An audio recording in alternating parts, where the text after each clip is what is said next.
Welcome to this week's episode of the program. This is the Gavel. I am Benny Ark.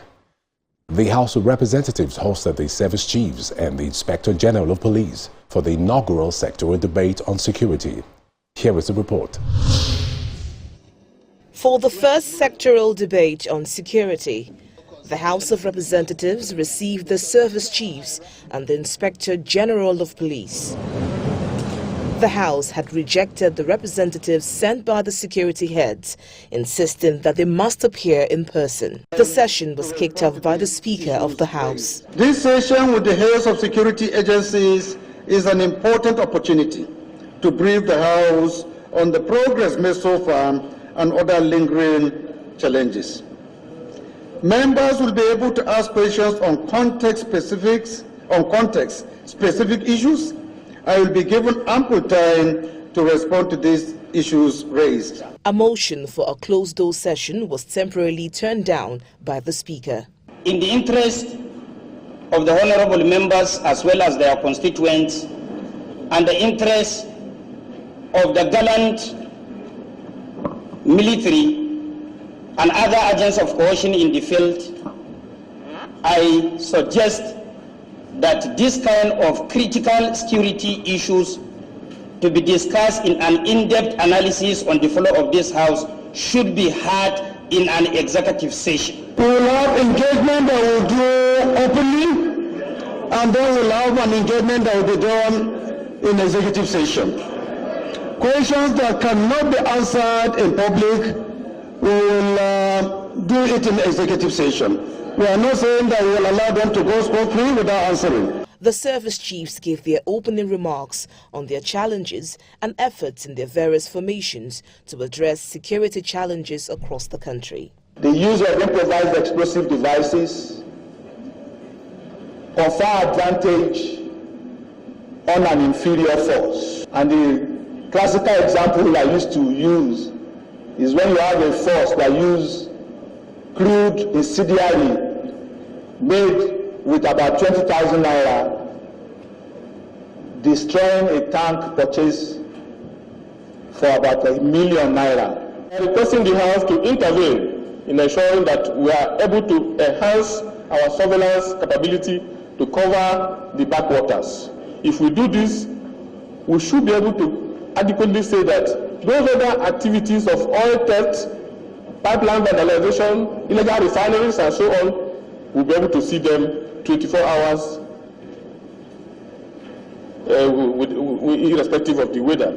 The consistent delay in budget funding is a significant challenge, bearing in mind that about 85% of Nigerian Air Force budget has to do with procurements and are foreign exchange based.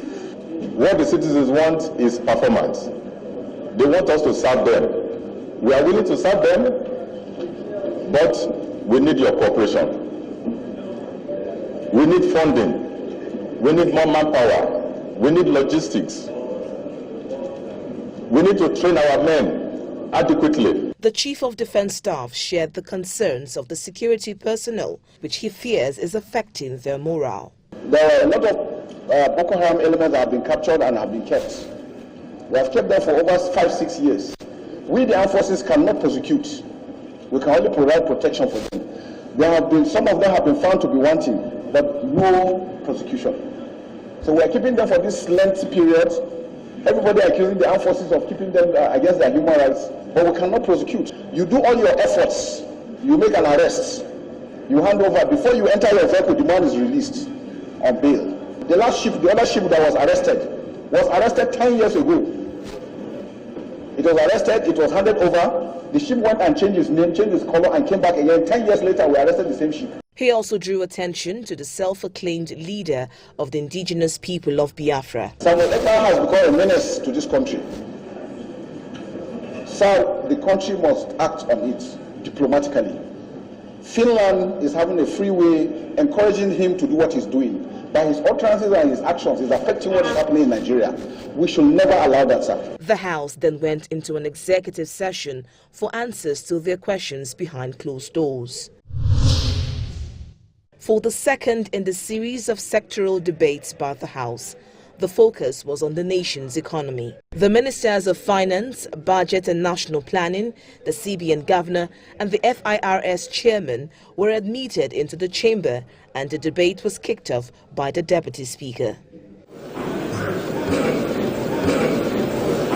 We have the target for this year, based on the approved budget, to collect 19.2 trillion, which is 7.2 trillion more than what we actually collected this year.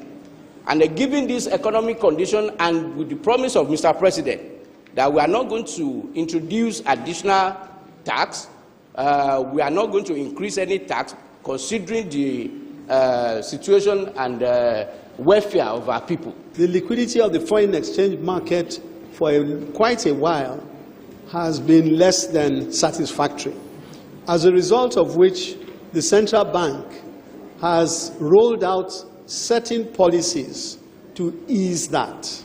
We are not going to take the easy way out. And more than that, the budget provided more money, both on nominal and in real terms, than has ever been provided in the priority sectors. They responded to questions from lawmakers on improving the economy as its impact on the cost of living, which was sparking pockets of protest across the country. A lot of the measures that have been rolled out to turn the very challenging situation around are beginning to yield fruit. They are beginning to yield fruit. You find that, and I said this in my presentation, the liquidity of the foreign exchange market for quite a while has been less than satisfactory, as a result of which the central bank has rolled out certain policies to ease that. Where we are as a nation economically is a much, much better place than we were on the 29th of May, 2023. For the third in the series of sectoral debates by the House of Representatives, food security was the focus task as the House received the Ministers of Agriculture, the Controller General of Customs, as well as departments and agencies under the Ministry of Agriculture. Our collective effort must focus on addressing both demand and supply factors along with the persistent challenge of food price inflation. We are going to have a conversation that will be championed by you, where you will express yourself on the questions coming from the constituents, which the people in charge of this sector will be given opportunity to address. With scarcity of food being experienced across the country, the minister outlined some of the government's efforts to improve the situation. Today, I am not too sure if we have 5,000 tractors working, fully working in Nigeria. We need over 72,000 with what we have in terms of arable land space. We have seen a lot of, I would say, smuggling of foodstuff outside of the country. That, in a sense, has also given reason to the availability of food in Nigeria. While the Minister of Agriculture attributed the scarcity of food to the menace of smuggling, the Controller General of Customs spoke on recent successes in the illegal smuggling of food out of the country. For goods that are imported, illegally imported and are seized, President Bola Ahmed Tinubu has directed that we should dispose of this item through direct sales to vulnerable Nigerians. We interviewed legislative analyst Chibuzo Okereke to discuss the sectoral debate and its effects. Let's check it out. First, I think that the House has taken a step in the right direction. Over the years, we've been calling for more policy oversight, because in oversight we have the ex ante and ex post. The ex post is what the House over the years have focused on, which is like post-legislative scrutiny or be a reactive oversight method where something had already happened, or motion is taken in the floor, and then referrals are made, or investigation or public hearing is conducted. Those are the kind of oversight that have been predominant in the National Assembly. So in this 10th Assembly, we're beginning to see, through the sectorial debates, policy oversight, which is like having a robust engagement about policy priorities, and debating the trust and practicability of those policies as relate to legislative intervention. So even the House in the 10th Assembly has also even gone as far as putting it in the standing orders. Order 17 Rule 4 precisely provide that the House may have sectorial debate as may be approved or directed by the House or the Speaker, even though some of us believe that particular provision should be expanded to provide the framework, the governance arrangement on how the sectorial debate should, go. Now, also observing in terms of visibility and consistency, they've at least had 3. However, we have to draw a distinction between policy briefs and sectorial debate. Much of what you have seen are the members of the executive coming to brief the House on their policy priorities or a kind of issue, current policy issue within the country that they need to listen to. So it becomes now a sectorial debate when the instrument or the document or whatever policy that have been put forward during those briefs are now robustly debated by the members of the House, giving each person, whether by zone or by caucus, ample time to interrogate the policy proposals so that we will know the kind of legislative intervention to be able to apply. So that may be what we need to improve on in the current engagement that is going on. But it's a welcome development because we have not seen it this consistent and at plenary. But it should move beyond policy briefs to really engage in sectorial debates so that we can say, okay, after this particular engagement, for instance, I give you this example with the power sector. We've not had the sectorial debate on power, but you could see a number of national intriguing policies coming from the power sector. You've had ones from the agriculture and food security sector. So the sectorial debate should now translate into key legislative intervention as oversight or appropriation or amendment of bills or policy advisory to the executive. Yeah. And I think that document is something we haven't seen yet. I think to a great extent I'll almost agree with you because the depth of the debate is really important to the outcome. And this is not the first. This may seem like a first of its kind because this is the first set of sectoral debates we're having by the National Assembly. But we've had summits, we've had other engagements by lawmakers, and we've seen resolutions. We haven't seen anything from the sectoral debates. Does it call to question the perhaps extent or seriousness of the sectoral debate if there are no documents after those engagements to say this is what we've come up with? Because you had also talked about working on a policy that would be implementable. Yeah, absolutely. And maybe because it's new, I think it's a matter of arrangement. First of all, to put it in the standing order is a demonstration that we want this to happen. And, it has become part of the rules of the House. So what we must now do is to reorganize the way it works. For instance, the ministers or agencies or government coming have to come with documents.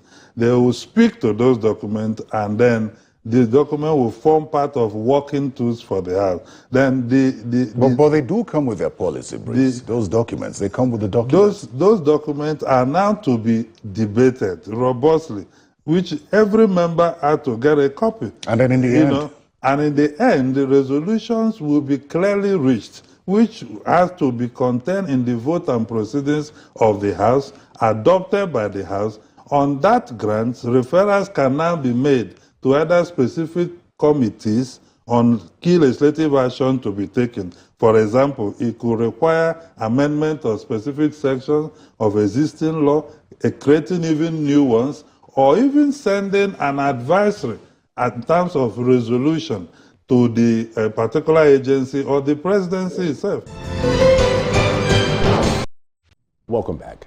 You're still watching The Gavel. The interview with our legislative analyst continues.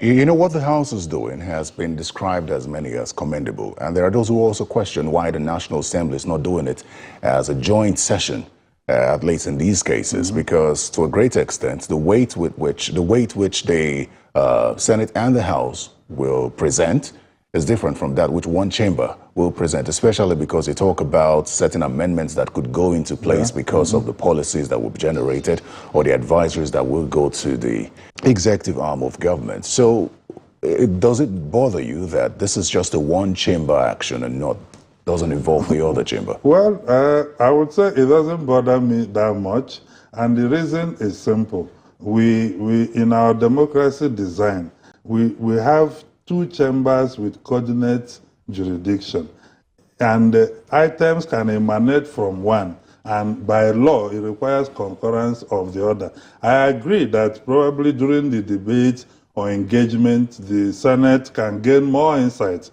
about how those policy issues has come and what is targeting. So it's at that level it could be necessary for the two chamber to partner to do that. But consider the fact that during a sectorial debate, the entire legislative business of the day is shut down. And so if you put the two chambers to do that, you may have... But it's a once in 2 months thing. In the past 4 months, I think we've had just 3 sectoral debates. But let's talk about the details. No, but also in terms of synergy between the two chambers, it may be necessary. However, it's a lot of logistics to do a joint session. Maybe we can consider doing it at committee level, relevant committees of the particular sector in focus can come together and do that, because you will have to have the senators move to House of Rep and all that. Especially with the makeshift chamber, right? In terms of legislative protocol, that is a lot of privileges. So at committee level, the joint committee session can take that. But at National Assembly level, I wouldn't recommend the two chambers coming together for just a sectorial debate. Just before we round off this conversation, let's go into the details. Perhaps 2 questions, but let me lead with the first one, which is the first summit, the first sectoral debate on security. That debate held about over a month before the budget was passed. And I think to a great extent, the concerns of the security heads at the time were largely centered around increased funding. When you look at the 2024 budget, which was passed over a month after that sectoral debate on security, does it translate to what exactly perhaps the sectoral debate was supposed to address? Well, in budget making, items compete to find themselves in the budget, and we have a lot of demands, even on hunger, agriculture, food, and others. So I think in the last 9-10 years, the security sector has gotten reasonable increase in their budgetary allocation. What is the greatest challenge is that people are calling for more transparency, more accountability. No matter how classified a sector, an agency is, there must be a group of people that those information around them should be declassified so that people can audit and they hold them more accountable in terms of how those monies are spent. Because when monies are voted and largely released up to 90% due to the nature of the issues they are facing, it is good they are accountable to give that confidence for more votes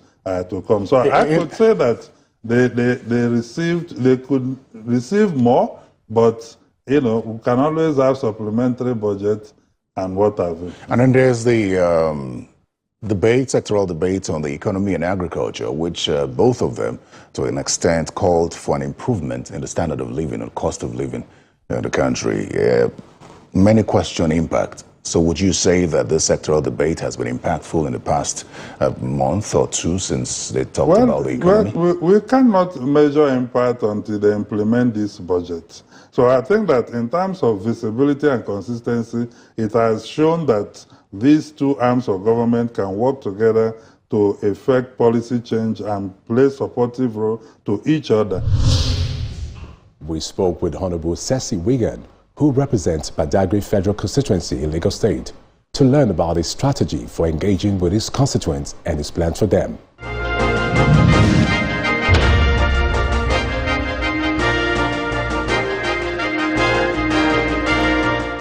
In 2015, I came back to my constituency to see how I can contribute my own quota to the growth and development of my constituency. I started by opening up a center where we run our foundation.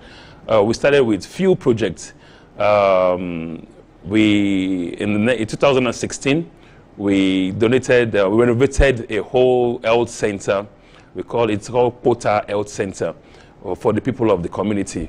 And also after that, we looked into some few issues that we have in the constituency. So I decided to come in by fixing some few roads. There are so many communities that were cut off that people couldn't even reach. You see students working in water to access the basic education that they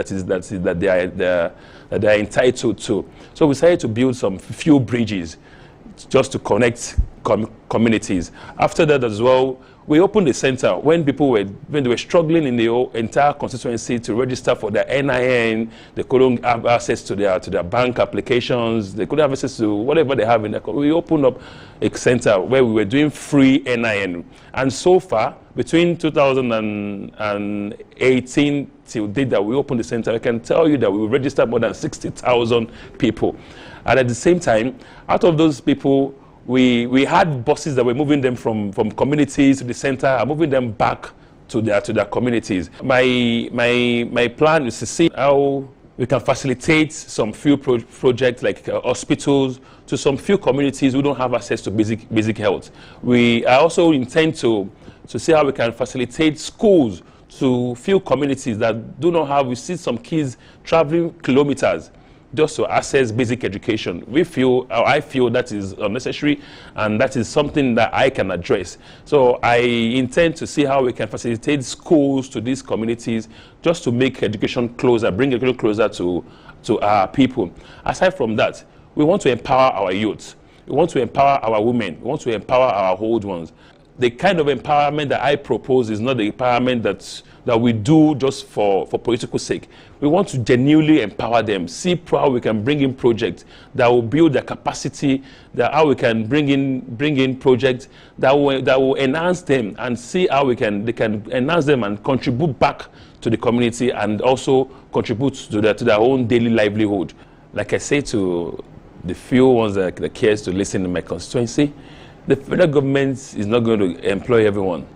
We cannot wait for the federal government to generate employment for us. So we decided to come together and see how we can build our own capacity, how we can get our youths the skill, get them skill that that can fetch them their own source of livelihood.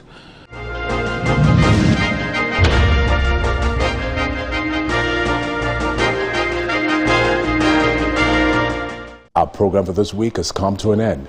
We appreciate your feedback. Feel free to email us at thegavel@channelstv.com. Thank you for watching. I am Benny Ark. Be well.